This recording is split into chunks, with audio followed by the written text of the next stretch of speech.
We all love fashion and talking about clothes, especially me. I'm a womenswear designer for luxury brands.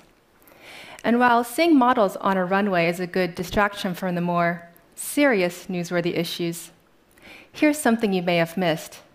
Fashion is the #2 polluter in the world. A pair of jeans could have had its cotton grown in the US or India, its thread spun in Pakistan, its fabric dyed in China, cut and sewn in Turkey, with a zipper added from Japan, and by the time it comes back to the US and lands on a department store shelf, it will have traveled at least 20,000 miles.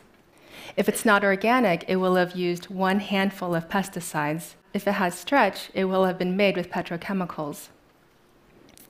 One pair will have used 2,900 gallons of water and used cancer-causing dyes and finishes that are released as toxic wastewater back into the environment. In the last 2 decades, manufacturing has moved overseas, where labor is cheaper. As prices have dropped, quality has dropped. And so now we're stuck in this cycle of buying more clothing of lower quality and constantly having to replace them. In the last 15 years, global production has doubled to 80 billion garments per year. We now own 3 times as much clothing as our parents had, and we throw away 2 million tons of textiles into landfill every year. So what do we do? And what do we wear? Well, in 2012, I left my New York apartment, and I moved to a tiny remote village in southwest China, in Guizhou, China's poorest province. And I went there because I was completely captivated by the Miao ethnic minorities and their 2,000-year-old hand embroidery tradition, which is now at risk of disappearing because the next generation is not picking it up. And so I went there to search for grandmothers who still carried this knowledge and could help me weave fabric from my collection. And when I entered their world, I felt like I was being transported 200 years back in time to life before the Industrial Revolution. You see, they showed me how cotton seeds were sown in April and how they took 6 months to grow and how they used manure to fertilize them. You know, it's naturally organic. And how they took fresh leaves of the mulberry trees and fed them to their silkworms that they raised in their homes.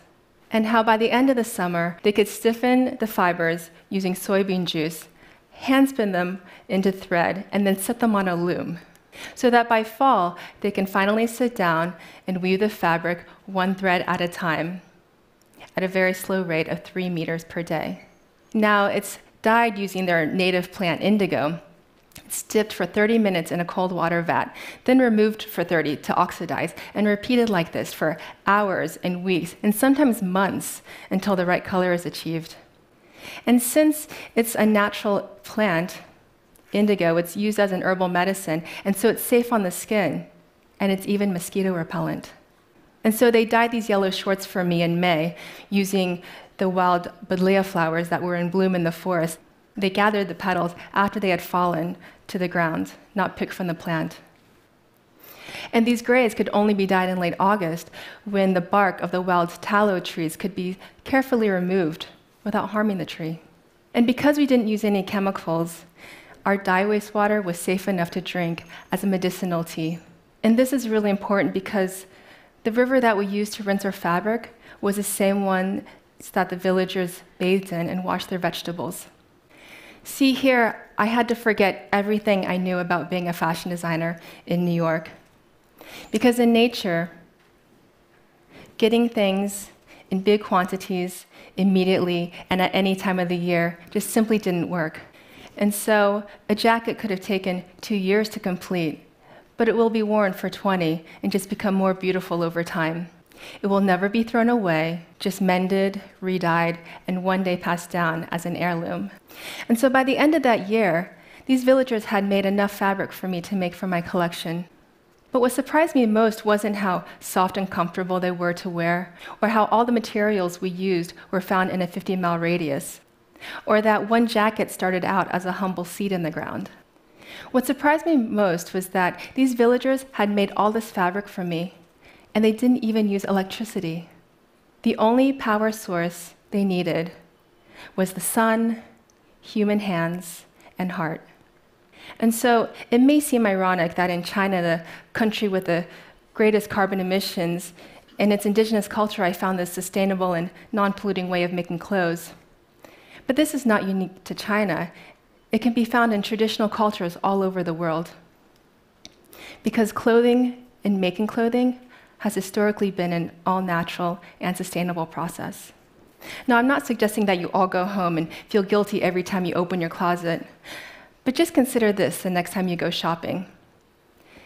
Buy fewer items of higher quality and only the things you love, preferably in natural fibers, organic if it's cotton, and made by artisans.